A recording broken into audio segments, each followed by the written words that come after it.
Watchtower Bible and Tract Society ni iki? Mu bisanzwe ntabwo abahamya bajya basaba uburenganzira leta z'ibihugu bitandukanye bwo gusenga cyangwa kubibwirizamo kubera ko umurimo wo kubwiriza ari itegeko ry'Imana. Icyakora bagira impamvu zituma basaba ubuzima gatozi. Watchtower Bible and Tract Society of Pennsylvania, imwe mu masosiyete akomeye ku isi, haba mu mitungo, abanyamuryango, amafaranga no kugirirwa icyizere. Ibyo ni byavuzwe n'ikinyamakuru CBS News igihe abahamya bari mu mishinga yo kugurisha amazu yabo yo mu mujyi wa New York mu gace bita Brooklyn. Watchtower Bible and Tract Society of Pennsylvania ni umuryango udaharanira inyungu washinzwe mu mwaka w'1844 hakurikijwe amategeko ya leta ya Pennsylvania muri Leta Zunze Ubumwe za Amerika. Uwo muryango mu rwego rw'amategeko ni wo abahamya baheva bakoresha kugira ngo wite ku bikorwa by'idini ryabo bigiraho bihurira n'amategeko. Muri make, uyu muryango ureberera inyungu z'abahamya baheva mu birebana n'amategeko. Nkuko natangiye mbivuga, ntabwo abahamya ba Yehova bajya basaba uburenganzira leta z'ibihugu bitandukanye bwo gusenga cyangwa kubibwirizamo kubera ko umurimo wo kubwiriza kuri bo ari itegeko ry'Imana. Ariko umurimo wabo wo kubwiriza kugira ngo ugende neza bashobora kugira aho bahurira n'iby'amategeko asaba kugira ngo ukorwe neza muri buri gihugu. Urugero, abahamya ba Yehova bakoresha ibitabo mu murimo wabo wo kubwiriza no kwigisha kugira ngo bubake amacapiro, baba bagomba kubahiriza amategeko agenga ubwubatsi cyangwa ubwikorezi mu gihugu bakoreramo, kugira ngo bagure ikibanza, kugira ngo batumize ibintu cyangwa babyohereze mu mahanga. Ibi byose bitabisaba ko ibikorwa byabo byubahiriza amategeko y'igihugu bakoreramo. Ibi byumvikanisha ko bazakenera ubuzima gatozi kugira ngo babashe gukora ibikorwa byabo neza. Ngaho ho biba ngombwa ko bashyiraho imiryango yemewe n'amategeko kugira ngo iyo gahunda ituma ibikorwa byabo byitabwaho mu rwego rw'amategeko. Niba bubatse icapiro cyangwa bakagura ikibanza, bakagira n'indi mitungo, mu bihugu byinshi iyo mitungo iba yanditse kuri uwo muryango kugira ngo byandikwe ku muntu runaka. Urugero, imitungo y'abahamya ba Yehova mu Rwanda yanditse ku muryango wo mu rwego rw'amategeko abahamya bakoresha witwa ORTG cyangwa Organisation Religieuse des Témoins de Jéhovah. Nuko bimeze ku isi hose, kuko muri buri gihugu abahamya baba bafite umuryango umwe cyangwa myinshi kugira ngo yite ku bintu bisabwa n'amategeko ngo ibikorwa by'abahamya bigende neza. Abanyamuryango b'iyi miryango ni bande? Ntabwo ari buri muhamya wese uri muri iyi miryango, ahubwo abayigize ni abari ku rutonde rw'abayishinze cyangwa bayinjiyemo nyuma kandi banditswe mu buryo bwemewe n'amategeko ya za leta abahamya bakoreramo. Kuba umwe mu bagize uyu muryango bisabwa leta kandi ubusabe bugakorwa n'abagize uyu muryango, mu gihe kuba umuhamya ntabwo byakira uburenganzira mu mategeko. Leta iramutse yanzuye umuryango cyangwa ikawusesa, abawugize bakomeza kuba abahamya ba Yehova, kandi imiryango itabayeho abahamya ba Yehova bakomeza kubaho. Iyo leta ihagaritse ibikorwa by'abahamya ba Yehova mu gihugu runaka, ibihagaritse ibikorwa bikorwa n'iyi miryango no gukorana nayo, ariko ntabwo leta yabuze umuntu kuba umuhamya, kuko kuba umuyoboke w'idini ni ikibazo cy'amahitamo ashingiye ku mutimanama, ntabwo ari ikibazo kigiraho gihurira n'amategeko. Kubirebana n'umuryango wa Watchtower Bible and Tract Society of Pennsylvania, umuntu aba umunyamuryango wawo ari uko abisabwe na bamwe mu basanzwe ari abanyamuryango bawo. Abanyamuryango bawo baterana rimwe mu mwaka, kandi ibyemezo byafashwe iyo bireba abahamya ku isi hose muri rusange babamenyesha binyuriye mu nyandiko cyangwa bawuhagarariye. Ibi bikorwa kubera ko iyi miryango yose ikorera mu bindi bihugu ari amashami ya Watchtower Bible and Tract Society of Pennsylvania. Igitekerezo cyumvikanisha impamvu ku biro by'abahamya muri buri gihugu hatitwa ku biro by'abahamya ba Yehova, ahubwo hitwa ku biro by'ishami. Ni ukuvuga ishami rya Watchtower Bible and Tract Society of Pennsylvania riba rikorera mu gihugu urimo. Umuryango wo mu rwego rw'amategeko abahamya bakoresha mu Rwanda wa ORTG ni ishami rya Watchtower Bible and Tract Society of Pennsylvania. Niyo mpamvu ORTG iramutse isheshwe n'amategeko y'u Rwanda, imitungo n'ibikorwa bifite aho bihurira n'amategeko abahamya bafite mu Rwanda bisigara bicungwa na Watchtower Bible and Tract Society of Pennsylvania cyangwa abandi bantu yashyiraho kugira ngo babyiteho.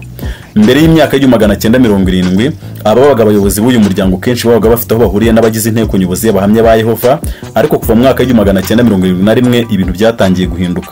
Ibi byasobanuye mu nama ngarukamwaka y'uyu muryango yabaye mu mwaka w'1971. Inteko nyobozi y'abahamya ba Yehova yasabye bamwe mu bayigize gutangira kuva mu myanya y'ubuyobozi bw'uyu muryango cyangwa indi yo hirya no hino ku isi. Urugero, Frederick William France yari umwe mu bagize inteko nyobozi kugeza apfuye ku itariki ya 22 Ukuboza 1992. Nyamara yari na perezida wa Watchtower Bible and Tract Society of Pennsylvania na Watchtower Bible and Tract Society of New York icyarimwe. Urundi rugero ni urwa Nathan Hamanor muri Mutarama 1942 yatorewe kuba perezida w'iyo miryango yombi ariyo Watchtower Bible and Tract Society of New York na Watchtower Bible and Tract Society of Pennsylvania icyarimwe, atorerwa no kubuhagararira umuryango w'abahamya bava mu rwego rw'amategeko mu Bwongereza, International Bible Students Association. Watchtower Bible and Tract Society of Pennsylvania ni umuryango washinzwe mu mwaka w'1881, hanyuma uhabwa ubuzima gatozi ku itariki ya 15 Ukuboza 1884 muri leta ya Pennsylvania. ubusanzwe watangiye witwa Zion's Watch Tower mu mwaka w'1896 uhindura izina witwa Watch Tower Bible and Trust Society. Guhera mu mwaka w'1955 nibwo wafashe izina rya Watch Tower Bible and Trust Society for Pennsylvania. Watch Tower Bible and Trust Society of New York wo washinzwe mu mwaka w'1909 igihe abamya bimuriraga icyicaro gikuri Brooklyn muri leta ya New York, kandi watangiye witwa People's Puppet Association. Mu mwaka w'1939 izina ryawo ryaje guhinduka maze witwa Watch Tower Bible and Trust Society. Guhera mu mwaka w'1956 wiswe Watch Tower Bible and Trust Society of New York. Dore ingero z'indi miryango. Uwa mbere, International Bible Student Association wo mu Bwongereza wahawe ubuzima gatozi ku itariki ya 30 Kamena mu 1914 i Londres mu Bwongereza. Uwa kabiri, Organisation Religieuse des Témoins de Jéhovah wahawe ubuzima gatozi mu Rwanda ku itariki ya 13 Mata 1992. Uwa gatatu, Association Chrétienne des Témoins de Jéhovah de France wahawe ubuzima gatozi mu mwaka w'1979 mu Bufaransa. Nk'uko nabivuze, iyo miryango yose ishingwa mu bihugu bitandukanye, kandi iyishinzwe iba ari amashami ya Watch Tower Bible and Trust Society of Pennsylvania. Niyo mpamvu nk'uko nabivuze, ku biro by'abahamya muri buri gihugu ntago hitwa ku biro by'abahamya ba Yehova, ahubwo hitwa ku biro by'ishami. Ni ukuvuga ko ibiro by'abahamya ba Yehova mu Rwanda cyangwa mu Bwongereza, Malawi cyangwa muri Argentine byose biba ari ibiro by'ishami bya Watch Tower Bible and Trust Society of Pennsylvania. Ibi nibyo bituma uyu muryango Watch Tower Bible and Trust Society of Pennsylvania ushyirwa ku rutonde rw'ibigo bikomeye kandi bifite imitungo myinshi kuruta indi miryango mpuzamahanga myinshi hirya no hino ku isi. Amafaranga akoreshwa n'uyu muryango ava he? Ni impano zitangwa ku bushake zitanzwe n'abayoboke b'uyu muryango. Izo mpano ni imitungo cyangwa ibintu by'agaciro bitangwa n'abahamya bava ku giti cyabo, kandi n'abantu ku giti cyabo batari abahamya bashobora guha impano uwo muryango. Kuva mu mwaka w'1909 abahamya bakoreraga mu mujyi wa New York i Brooklyn muri Amerika, ariko mu gihe babonaga ko aya mazu atarakibiranye n'imikorere yabo, bahisemo kuyagurisha maze bubaka andahuje n'igihe maze bimukira i Warwick, kandi bahubatse aya mazu meza ahuje n'igihe akaba ari yakoreshwa nk'ibiro byabo. Amakuru dukesha ikinyamakuru CBS News cyanditse ko umutungo w'abahamya ba Yehova wari muri Brooklyn waguzwe amafaranga arenga miliyari y'amadolari. Kampani ya Kushner, ikigo cy'ubucuruzi cy'umukwe wa Donald Trump, niyo yari muri ayo masezerano. Ikinyamakuru cyavuze ko inzu imwe muri yo yaguzwe arenga miliyoni 380 z'amadolari. Mu myaka ishize abahamya ba Yehova bagize imishinga myinshi y'ubwubatsi yo kwagura cyangwa kuvugurura amazu yabo ya Patterson na Walker. Nanone ibiro by'abahamya ba Yehova mu Bufaransa byaraguwe, mu Bwongereza bubatse ibiro bishya, kandi habaho imishinga y'ubwubatsi muri Congo, Cameroon, Afrika y'Epfo n'ahandi, kandi mu bihugu byinshi bari mu mishinga yo kubaka ibiro bishya nko mu Rwanda cyangwa mu bindi bihugu bakavugurura. Abahamya ba Yehova nta muyobozi wo mu rwego rw'idini bagira, yaba uyobora mu itorero cyangwa mu rwego rw'igihugu cyangwa ku isi hose. Ibikorwa byabo bihagararirwa kandi bikayoborwa n'inteko nyobozi. Iterana buri wa gatatu kugira ngo yige kandi ifate imyanzuro itandukanye. Ninde uyobora imirimo y'inteko nyobozi? Abayigize basimburana mu guhagararira inama bagira, kandi basimburana kuri iyo nshingano hagendewe ku nyuguti zitangira amazina yabo. Ibinyuranye n'ibyo, imiryango mu rwego rw'amategeko abahamya bava bakoresha yo igira uyiyobora n'umunyamabanga. Dore uko byagenze. Ku itariki ya 16 Gashyantare 1881 nibwo hashinzwe umuryango wa Zion's Watch Tower Trust Society. William Harry Conroy aba perezida wawo, naho Charles Taze Russell aba umwanditsi n'umubitsi. Mu mwaka w'1884 umuryango wa Zion's Watch Tower Trust Society wahawe ubuzima gatozi, maze Charles Taze Russell aba perezida wawo.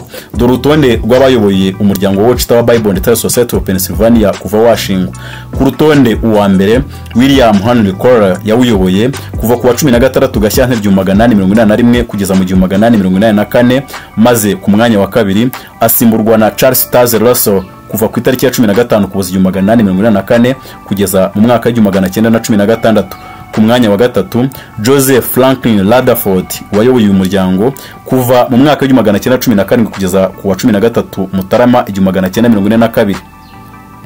Ku mwanya wa kane hari Nathan Hamanor wayoboye umuryango kuva ku wa 13 Mutarama 1942 kugeza ku wa 22 Kamena 1977.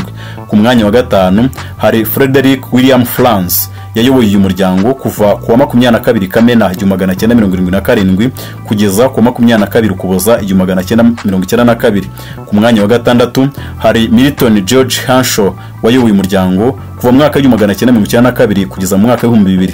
Ku mwanya wa karindwi hakaba Dan Eden Adams wayoboye umuryango kuva ku itariki ya 7 Ukwakira 2000 kugeza mu mwaka wa 2014. Ku mwanya wa 8 hari Robert Silanko wayoboye umuryango kuva mu mwaka wa 2014 kugeza mu mwaka wa 2024 kandi niwe ukiyoboye umuryango. Bivuze ko n'indi miryango mu rwego rw'amategeko hirya no hino ku isi igira abayiyobora, ni ukuvuga abayihagarariye mu rwego rw'amategeko. Ubu uyobora umuryango wa Watchtower Bible and Trust Society of New York ni Hard Corcoran.